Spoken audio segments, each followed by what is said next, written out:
Olá, aventureiros! Eu sou o Luiz, bem-vindos a Mundos de Aventuras. E hoje vamos falar sobre os 4 primeiros episódios de Seis Punhos, conhecido na América Latina como Seis Manos, o seriado novo de artes marciais do Netflix. E se você gosta do tema, já dê o like aqui embaixo no vídeo, dá aquela pausa para inscrever-se e clicar no sininho para receber as notificações e vamos embora pro vídeo. E o mais importante é...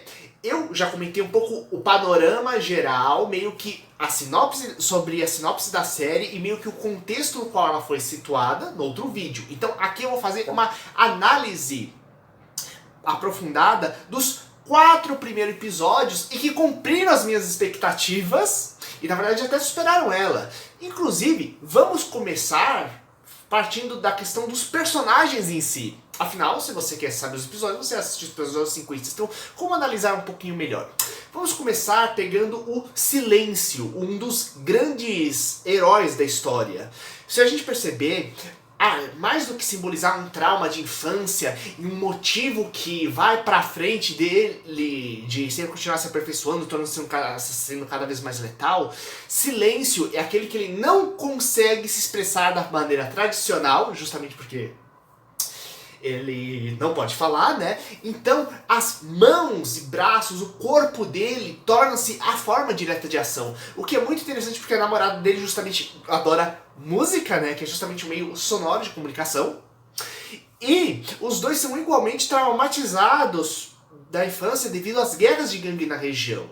E isso, na verdade, forma um contraste com os outros dois artistas marciais, que é justamente o Jesus, que também é irmão adotivo dele, que encontra justamente na comida, na bebida, meio que as formas para ele pegar e extravasar os problemas dele.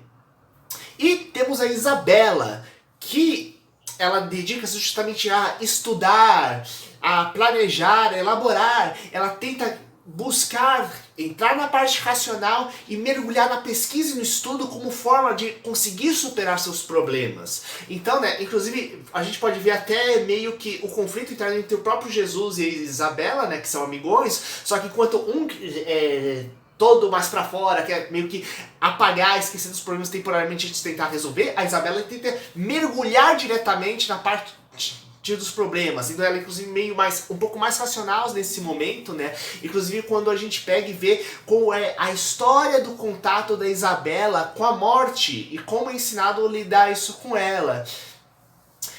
E isso nos faz lembrar uma coisa importante, né? Que o que é que une os três? Não apenas sendo treinados pelo mestre, mas se você perceber o que é essa questão do mestre e depois quando eles pegam e conhecem aqueles padres que vão tentar ir ajudar eles.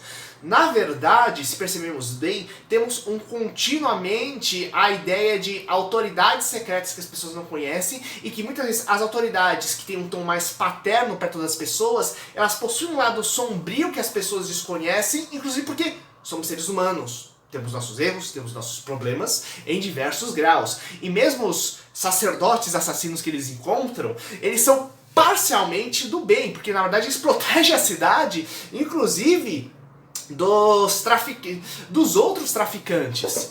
Então, existe muito essa questão de como as autoridades fazem coisas escusas que a gente não conhece e como todo mundo tem um grau maior ou menor passado com seus próprios traumas e suas próprias experiências, né? E até onde sabemos ou não lidar com esses traumas, inclusive com os nossos traumas pessoais para lidar com tudo isso.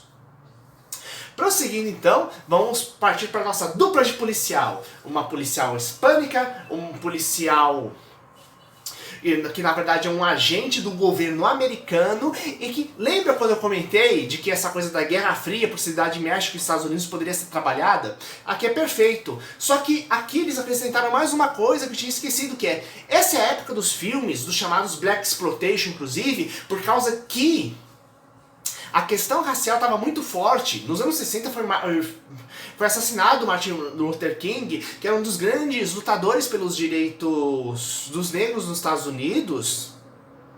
E temos justamente um agente que ele sofre tanto pelo fato de ter participado das guerras dos Estados Unidos naquele período da Guerra Fria, quanto mesmo lutando e se sacrificando e sofrendo todo aquele problema e trauma que todos os soldados ainda por cima sofreram, né? ele ainda por cima ele é negligenciado tanto pelos seus superiores quanto pelos seus colegas justamente por ser negro, né? Então ele sofre duplo ou mesmo triplamente nesse processo, inclusive quando vai pro México, ele fica furioso, porque a autoridade dele continua sendo questionada, dessa vez por ele ser um americano em um país estrangeiro. Da mesma forma que a policial, né? Que teoricamente ela quer ação, etc, né? Só que ela descobre que existe toda uma trama embaixo do nariz dela durante anos que ela jamais percebeu, né? Então, tipo, temos um outro tipo de trauma, que é um trauma que está acontecendo no momento, que é o choque que faz rever toda a vida dela e as coisas que ela deixou passar. E, novamente, temos o questionamento da autoridade, só que dessa vez mais da autoridade estatal, de até onde o pessoal fazer vista grossa e até onde a questão da corrupção, ela possibilita que o crime perdure, né? E até onde, na verdade, você não sabe onde está o lado justo ou não dentro de uma batalha, dentro de uma guerra, né? Inclusive, torna-se quase que uma batalha, menos uma batalha pelo governo, por justiça, quase uma batalha pela sobrevivência no meio do desenho por causa disso. O que nos leva justamente ao grande vilão do desenho agora, que é justamente o Fazedor de Órfãos.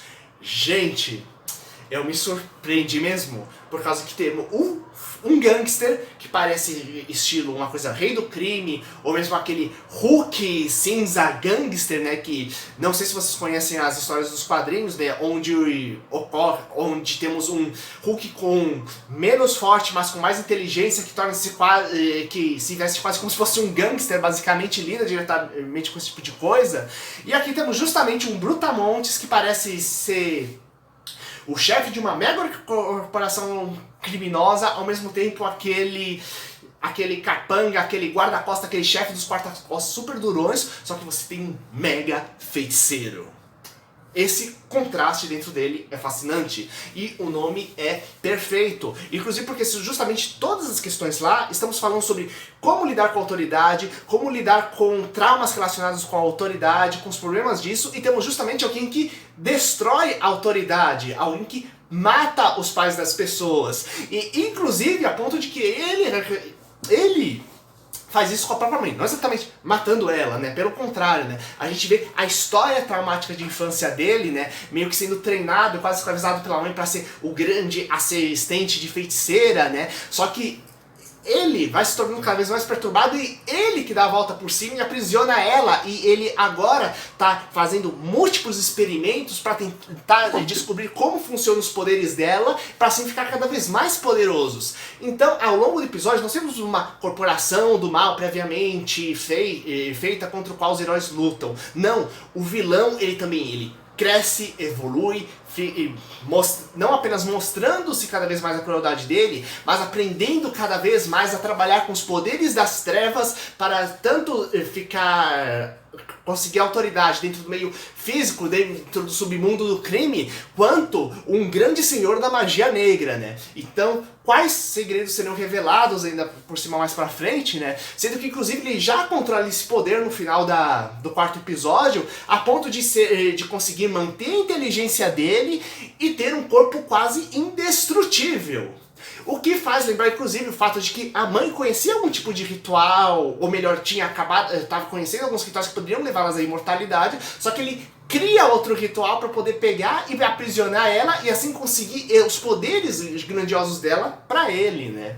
E junto com isso a gente tem um contraste com a feiticeira, que melhor a curandeira, que ainda a gente conhece pouco na história, mas ela mesma, ela tá no cantinho dela porque ela tá tentando entender o que tá acontecendo, ela tem grandes poderes, consegue prever as coisas, só que ela não vai se jogar de cabeça porque ela está tentando entender o que realmente está acontecendo para ter as armas e conhecimento adequado para lutar contra o mal. Então, é assim que a série está se desenvolvendo, onde temos basicamente esses 5 heróis iniciais vendo cada um com seus traumas, cada um com a sua forma de lidar, cada um com a sua forma de combater o mal, né? Pegando e finalmente se alinhando e se estruturando para lutar finalmente contra um gangster feiticeiro. E agora a grande pergunta é, para onde isso vai levar e quais os segredos reais atrás da grande magia negra e como eles poderão derrotá-la, já que, teoricamente, ele é quase que imortal, indestrutível agora. Então, amigos, se vocês estão gostando do seriado, gostaram do vídeo, compartilhem com seus amigos, inscreva-se no canal, comente aqui embaixo sobre as teorias do que estão achando do seriado e até mais, galera!